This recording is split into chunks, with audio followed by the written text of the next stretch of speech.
अनुराग भाई, जैसा अभी उदाहरण शहजाद ने भी दिया, आप तो प्रवक्ता हैं पार्टी के, सीनियर लीडर हैं, आप चुनाव भी लड़ चुके हैं। अनुराग, अखिलेश जी की तरफ से आप लोगों को कहा जाता है ये सब कि बिलो द बेल्ट अटैक करिए, गालियां दीजिए, मोदी की मां को गाली दीजिए, मां की गाली दीजिए, मोदी की मृत्यु कामना कीजिए?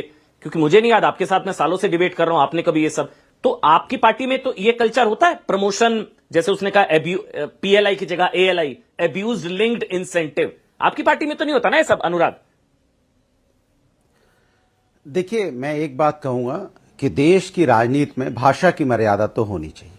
समाजवादी पार्टी तो हमेशा से देश की संस्कृति और संस्कार पे विश्वास रखती है और भाषा की मर्यादा खासकर राजनीति में अच्छी होनी चाहिए, क्योंकि हमारा वैचारिक मतभेद है, लेकिन किसी से मनभेद नहीं होना चाहिए और व्यक्तिगत नहीं होना चाहिए ये। लेकिन मेरा जो प्रधानमंत्री जी के लिए जिस भाषा का इस्तेमाल किया गया, मैं उसके साथ बिल्कुल नहीं खड़ा हूं, क्योंकि खड़ा होना भी नहीं चाहिए और भाषा की मर्यादा को ठीक रखना चाहिए। लेकिन सवाल दूसरा भी है, यहाँ पे सत्ता पक्ष को भी अपनी भाषा का मर्यादा का ख्याल रखना चाहिए, उनको भी विपक्ष के प्रति एक मिनट बात सुनिए, बात होने दीजिए ना। मैंने लगा सत्ता पक्ष को भी विपक्ष के लिए भाषा की मर्यादा का ख्याल रखना चाहिए। जिस तरह से पार्लियामेंट के अंदर में आज सदन को स्थगित किया गया, हल्ला मचा के सत्ता पक्ष ने, पहली बार देखा गया कि सत्ता पक्ष पार्लियामेंट नहीं चलने दे रहा है। अरे भैया, आपको उस पर चर्चा करा लीजिए। चर्चा अगर आपने पहली करवा दी होती, सुफिया कुरैशी जो हमारी देशभक्त यहाँ सैन्य अधिकारी थी, जिसको बीजेपी के नेता विजय शाह ने आतंकवादी की बहन बोला था, उस समय अगर पार्लियामेंट में चर्चा करा के उसके ऊपर कार्रवाई की होती तो शायद आगे ये नौबतें नहीं आती। इसी तरह वहां पे जाखड़ा थे भारतीय जनता पार्टी के सांसद, जिन्होंने कहा था 26 बहनों का सिंदूर उजड़ा था, बोला था उनके अंदर वीरांगना का भाव नहीं था। कार्रवाई होनी चाहिए थी, कार्रवाई होनी चाहिए थी। जो अभी जो लोग बोल रहे हैं उनके फिर भी कार्रवाई होनी चाहिए थी, कार्रवाई होनी चाहिए थी। रमेश बिदुड़ी के ऊपर में जो पार्लियामेंट में खड़े होकर जिस तरह की भाषा का इस्तेमाल कर रहा था, तार तार उसने पार्लियामेंट की उसकी मर्यादा किया था, उस पर ठोस कार्रवाई होनी चाहिए थी, नजीर पेश करना चाहिए था। चाहे सत्ता पक्ष हो चाहे विपक्ष हो, कोई भी आदमी जो संवैधानिक पद पर बैठा व्यक्ति के बारे में अगर गलत शब्दों का इस्तेमाल करता है तो उसके ऊपर ठोक के कार्रवाई होनी चाहिए, जो भारतीय जनता पार्टी ने पहले नहीं किया। अपने नेताओं पर कर लेते तो आज कांग्रेस के नेताओं पर भी ठोक के कार्रवाई होनी चाहिए थी। कोई किसी पार्टी का भी नेता हो, किसी संवैधानिक पद पर बैठे लोग को आप अमर्यादित भाषा का इस्तेमाल नहीं कर सकते। ठीक है, अनंत विजय है और मेरे साथ शांतनु है।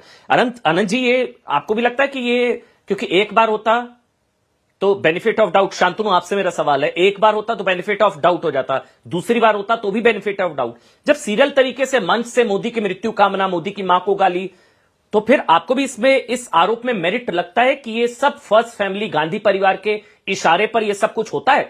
फिर डैमेज कंट्रोल के लिए किया जाता है, हमें तो पता ही नहीं, हमें तो पता ही नहीं। आपको भी ये लगता है कि ये फर्स्ट फैमिली के इशारे पर ये सब कुछ होता है, गांधी परिवार के इशारे पर होता है ये सब कुछ? आपको लगता है कि राहुल है इसके पीछे? अमन भाई, आपको पता है, देखिए दो बातें कहूंगा अमन भाई। एक तो हमने देख लिया बिहार चुनाव से भी कि कैसे जो वोट चोरी का मुद्दा है वो जनता का मुद्दा नहीं है, वो टॉप डाउन मुद्दा है ना। वो जैसे जैसे राफेल था, जैसे पेगासस था, जैसे हिंडनबर्ग था, वो मुद्दे सारे बिल्कुल फॉल फ्लैट कर गए और राहुल गांधी ने खुद ही उस इशू को छोड़ दिया। तेजस्वी ने तो उस इशू को कभी पकड़ा ही नहीं, एक दो बार बोला, फिर उन्हें रैली में आपने तेजस्वी के मुंह से वो मुद्दा ही नहीं सुना। तो पहले तो मुद्दा झूठा है वो, लेकिन वो मुद्दे को खींचे जा रहे हैं। अभी यूडीएफ मतलब कांग्रेस लेड जो अलायंस है, उसका उसका केरला के लोकल चुनाव में अच्छा परफॉर्मेंस आया, वो वोट चोरी कैसे हो गई? तो वो मुद्दा ही बड़ा खराब है। उस मुद्दे में आपको ऊपर से कुछ लाना पड़ेगा, वो मुद्दा केवल लोगों को भुलाने के लिए, क्योंकि उसकी थोड़ी मार्केटिंग हो गई है। अब लोगों को बुला के करना तो उनको वही है ना, मोदी बैशिंग। उनके पास, जब आपके पास मुद्दा नहीं है तो आप लीडर की बैशिंग पे लग जाते हैं, और एक लंबा इतिहास है। और ये हो गई पहली बात। दूसरी बात, कांग्रेस तो मेरिट बेस्ड पार्टी नहीं है ना। आपको अगर मैं एचआर मैनेजर हूं, मान लिया उस कंपनी कॉल्ड कांग्रेस का, तो मुझे अक्कड़ बक्कड़ बम्बे पे खेलना पड़ेगा। सोनिया गांधी, राहुल गांधी, प्रियंका गांधी, उसके दो बच्चे, जहां पे उंगली रुक गई वही अध्यक्ष बन गया, वही पार्टी का हेड बन गया। कोई मेरिट के बेस पे तो कुछ हो नहीं रहा कि जिसने चुनाव जीता, जिसको पार्टी चलानी आती है, जो घूमता फिरता ज्यादा है, जिसके पास पार्टी की पकड़ है, तो वहां तो सब कुछ टॉप डाउन है। वहां सब कुछ टॉप डाउन है और ऐसा हो ही नहीं सकता कि कोई इतनी बड़ी बात राहुल गांधी के कहने के बिना, सोनिया गांधी के कहने के बिना, और कहीं जाए तो उसको पार्टी से निकाला जाए। भाई, नरेंद्र मोदी भारत देश के प्रधानमंत्री, जिसकी ग्लोबल रेटिंग नंबर 1 है, उसके बारे में हम ऐसी बात कर रहे हैं। और राहुल गांधी तो सबसे बड़ा वक्त कह भी रही है कि मैं अपने बयान पर कायम हूं, मुझे अफसोस नहीं है। बिल्कुल, वो भी इतनी बड़ी पदाधिकारी, उनको एक बार कॉल अपॉन करना चाहिए, उनसे कहना चाहिए। तो और दूसरी बात हमने सोची, राहुल गांधी के, अमन भाई, जो स्टेटमेंट है वो पाकिस्तान सीधे यूज करता है। पाकिस्तान की प्रेस में, पाकिस्तान की पॉलिटिक्स में, पाकिस्तान की ब्यूरोक्रेसी में सीधे डायलॉग यूज होते हैं जो राहुल गांधी कहते हैं, चाहे वेस्टर्न मीडिया हो, चाहे पाकिस्तानी मीडिया हो। वो कांग्रेस की नहीं कह रहा मैं, राहुल गांधी का सीधा स्टेटमेंट कॉपी करता है, मतलब आप उनकी लाइन टो कर रहे हैं। तो इसमें कोई डिबेट ही नहीं रह गई। अब वो खुला खुला हो गया कि भाई, या तो मोदी मरेगा तभी मैं पॉलिटिक्स कर पाऊंगा। which is इससे लो कुछ नहीं जा सकते, मतलब Rahul Gandhi politics is that extreme low. नहीं तो लेकिन सवाल यह है कि कार्रवाई होनी चाहिए। आप लोग कह रहे हैं कार्रवाई होनी चाहिए, कार्रवाई होनी चाहिए। अनंत विजय जी, कार्रवाई करेगा कौन? जो करने वाला है वो खुद लाठी डंडे मारने की बात कर चुका है प्रधानमंत्री नरेंद्र मोदी के लिए माननीय राहुल गांधी जी। वो खुद डंडे मारने की बात कर चुके हैं कि जनता डंडे मारेगी। जो जिस पर कार्रवाई का ओनस है वो खुद कल्प्रिट इस मामले में, तो किससे कार्रवाई की उम्मीद की जाए? मुझे लगता है कार्रवाई की उम्मीद करना ही बेमानी है अमन जी।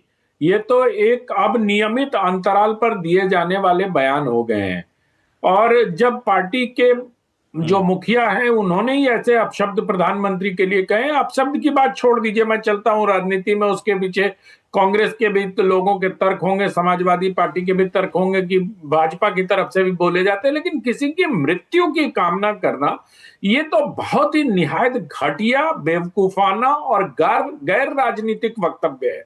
जिसको भी राजनीति की थोड़ी सी समझ होगी अमन जी, वो किसी दूसरे नेता के मृत्यु की कामना नहीं करेगा। ये देश भारत है, ये समझ ही नहीं पाते कांग्रेस के नेता, और खास तौर पर इनके जो आला कमान है, जिनको खड़गे जी आला कमान कहते हैं कि आला कमान से पूछ कर तय करूंगा, उनको भारत की संस्कृति का, भारत की मिट्टी का, भारत की जो परंपराएं हैं उसका ज्ञान नहीं है। वो किसी की मृत्यु की कामना करने को यहाँ बुरा माना जाता है, और यहाँ तो हमारी संस्कृति में यह भी कहा गया है कि आप शत्रु के मृत्यु की कामना भी नहीं कर सकते, ये तो राजनीतिक अपोनेंट है। लेकिन हम देखते हैं कि लगातार निरंतर प्रधानमंत्री नरेंद्र मोदी के मृत्यु की कामना कांग्रेस पार्टी के शीर्ष नेतृत्व की मौजूदगी में की जाती रही है। शीर्ष नेतृत्व पीठ पर डंडे मारने की बात करता है, ये और तू तड़ाक की भाषा, मतलब कितना, कौन इनका सिखाने वाला है, कौन इनको पढ़ाने वाला है, किससे ये ट्यूशन लेते हैं, मुझे समझ में नहीं आता कि इस तरह की बातें। आपने बिहार में आपने देखा, आपने चौकीदार चोर है की अपूर्व सफलता देखी कि किस प्रकार से आपकी पार्टी सफल हुई। उसके बाद बिहार में प्रधानमंत्री की मां को इसी तरह मंच से गाली दी गई थी, जैसे कल की रैली में इन लोगों ने कब्र खुदेगी, और इस तरह वीडियो बना के दिया गया। और श्रीमती प्रियंका वाड्रा कह रही हैं कि उन्हें पता ही नहीं कौन है, किसी ने कह दिया होगा। जब शीर्ष नेतृत्व अमन जी इतने हल्के से लेगा तो कार्रवाई की उम्मीद करना तो बहुत बेकार है, मुझे लगता है बेमानी है हम लोगों के लिए। नहीं, लेकिन फिर वे सवाल ये उठेगा ना शहजाद, अगर कांग्रेस पार्टी का तो सूपड़ा साफ हो गया बिहार में, प्रधानमंत्री नरेंद्र मोदी की स्वर्गीय माता जी के लिए जिस तरह के शब्दों का इस्तेमाल कांग्रेस के नेता के मंच से हुआ, तो उसके बाद वो मौत का सौदागर, चाय वाला, उस कांग्रेस को हमेशा पता है इस तरह की चीजें बैकफायर करती हैं। फिर आप कह रहे हैं कि फिर राहुल दिलवा रहे हैं, तो फिर राहुल गांधी या कांग्रेस पार्टी को पता है इसका नुकसान होता है, फिर वो क्यों दिलवाएंगे?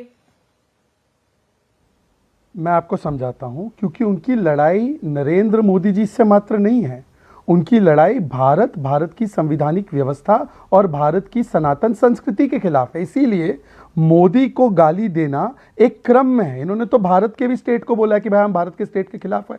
इन्होंने तो कहा है कि भाई भारत में लोकतंत्र समाप्त है, तो यहाँ पर इंटरवीन कर लीजिए। इन्होंने तो ये बातें भी तो बोली है, इन्होंने सनातन की समाप्ति की बात की है। तो मोदी वो फोर्स है, मोदी वो शील्ड है जिसकी वजह से आज वो उस प्रकार का हमला सनातन और भारत पर नहीं कर पा रहे। तो मोदी को पहले गाली दो, मोदी के मरने की कामना करो, फिर सनातन और भारत पर हमला करो।